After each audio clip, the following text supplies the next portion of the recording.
Good evening, everyone. One of the major components of any academic institution is the curriculum. And it is a good thing to have a well-developed and a sound curriculum. And to achieve that, curriculum planning takes a great role. But first, let us first define what a curriculum planning is. Curriculum planning is a continuous process which involves activities characterized by interrelationships among individuals and groups as they work together in studying, planning, developing, and improving the curriculum, which is the total environment planned by the school. Likewise, it is a complex process where faculty define intended learning outcomes, assessments, contents, and pedagogic requirements necessary for student success across an entire curriculum.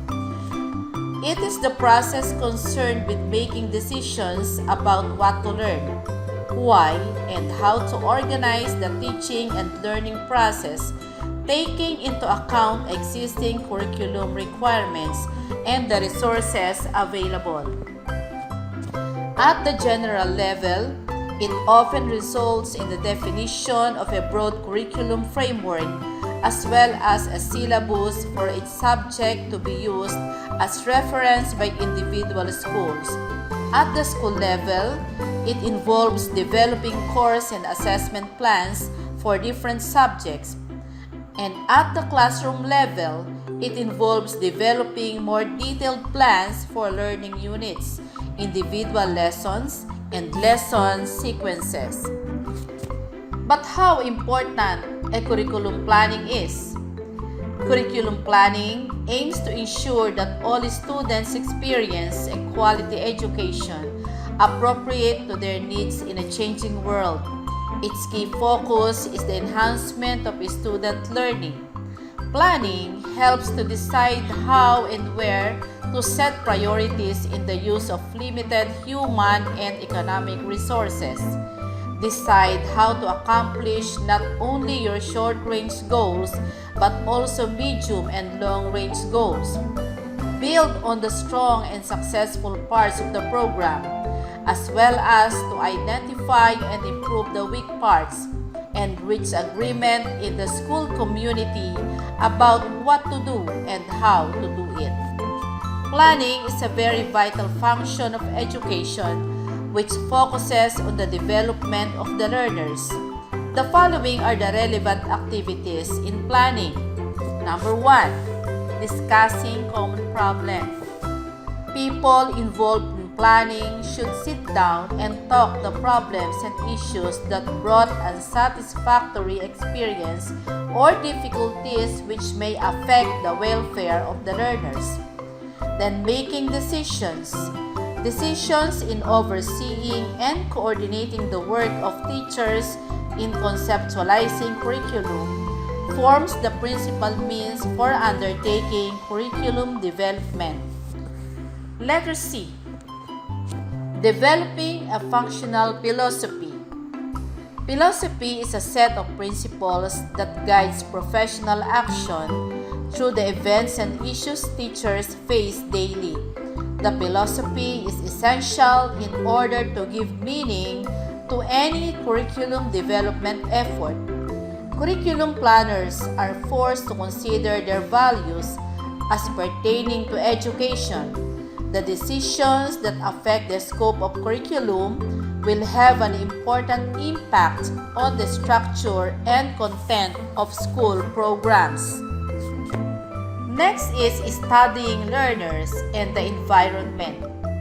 The nature and the spontaneous potential of the learners are the main basis of teaching and learning process. A positive classroom environment helps improve the learner's emotional and behavioral condition. When educators foster positive learning culture, learners may likely to acquire a higher motivation that leads to a more satisfactory learning outcomes. Keeping up to date with the knowledge. Planning enables the educators to keep abreast of the current trend in education. Up-to-date teachers quickly notice any changes in the educational environment, and they better prepare their students to a more competitive world. Studying ways to improve instruction.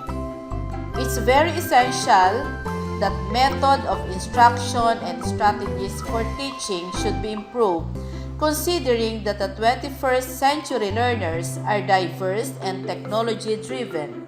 The teaching activities must support the students' learning strategies and also present some inspiration for applications in day-to-day living. And the last one is carrying research and evaluation.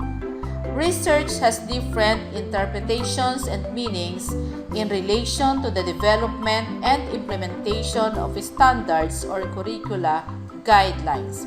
However, we cannot deny the fact that the result of research is a strong basis in preparing standards. In addition, the degree to which research is used in compiling the standards often depends on the vision, perspectives, and beliefs of the team responsible for the design and development of the educational curriculum. A good planning really provides great benefits to education. How? It organizes thinking that helps in deciding what needs to be done, how it will happen, and who will do it. It sets priorities in the use of resources, people, money, time, and materials. Also, a good planning tries to anticipate the future. It adapts and modifies steps or processes until they work for you. It uses leadership to motivate people and to coordinate their activities. It reflects on what has been planned already and how it is working. Also, it includes the periodic recording of planning decision for future references. On the other hand, how can we determine if planning is really a good one? 1. It should stimulate change and improvement. 2. It should help you figure out what will happen and how it should happen. 3. It should raise awareness about what is being done and why. 4. It should build a trail of activities over time so you can look at what has worked well and what has not. 5. It should produce a blueprint, roadmap, or recipe to be used. And 6. It should decrease fear, the process of change, and its results. Remember, the curriculum is likely to be good one if there is good curriculum planning, and conversely, the curriculum is likely to be mediocre one if there is a mediocre curriculum planning. Thank you very much.